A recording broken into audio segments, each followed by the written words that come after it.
Certo dia, o rei Assuero realizou uma grande festa para o povo na cidade de Suzã. Enquanto ele dava um banquete para homens, sua esposa, a rainha Vasti, oferecia um banquete às mulheres na casa real. Em um determinado momento, o rei mandou chamar a rainha, ordenando que ela entrasse em sua presença usando a coroa real. A rainha se recusou a cumprir tal ordem.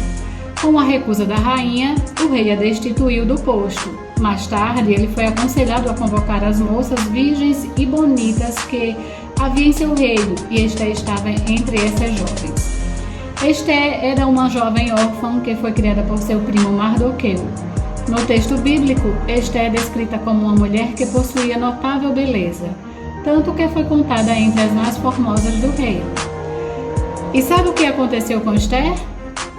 O rei amou Esther mais do que todas as mulheres, e ela alcançou perante ele favor e benevolência mais do que todas as virgens.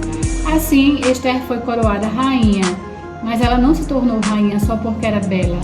Deus a fez bela para que se tornasse rainha e fosse usada por ele para livrar o seu povo. Naquela época, havia um importante nobre do império da Pérsia chamado Amã, que resolveu destruir todos os judeus que haviam no reino de Assuero, por conta de Mardoqueu, que não se inclinava perante ele.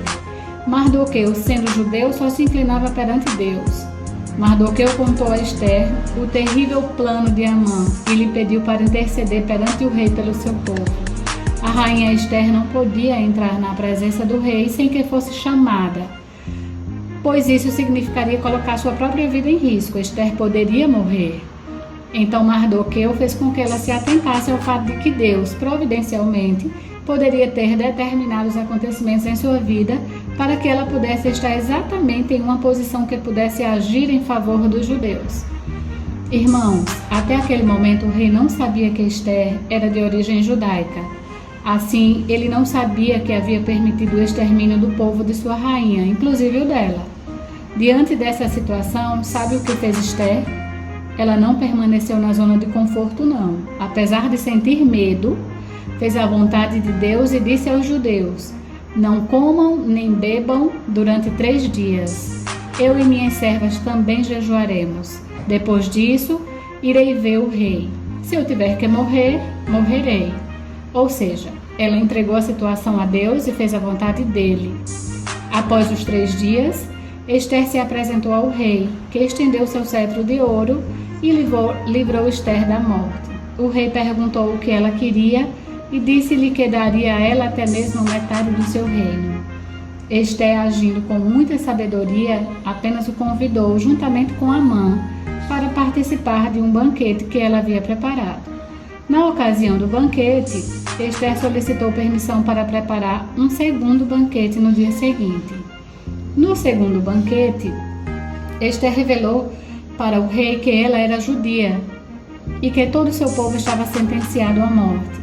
Esther também contou que Amã era quem tinha tramado toda aquela maldade. O rei ficou muito furioso e deixou o banquete indo para o jardim do palácio.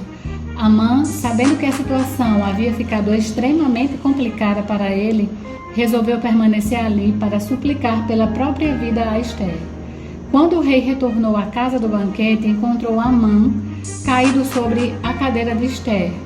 Aquela foi uma violação de protocolo irreversível, pois o rei entendeu que Amã havia tentado violentar a rainha. E o rei disse: porventura queria ele também forçar a rainha perante mim na minha própria casa? Quando o rei exclamou essas palavras, logo os servos da corte entenderam que aquele era o fim da linha para Amã e cobriram o seu rosto. Amã foi então enforcado na própria forca que ele havia preparado para Mardoqueu. Como o rei não podia revogar o decreto anterior, a rainha Esther conseguiu fazer com que um novo decreto, autorizando os judeus a se defenderem, fosse publicado. Assim, os judeus passaram a ter o direito à legítima defesa. Como resultado disso, os judeus foram salvos. Devido a todo aquele acontecimento, foi estabelecida a festa de Purim, como uma celebração permanente em Israel até os dias de hoje. Irmãos, a história de Esther certamente nos leva a refletir sobre a soberania de Deus em cumprir os seus propósitos, bem como a importância de confiarmos em Deus, ainda que isso coloque em risco a nossa própria vida.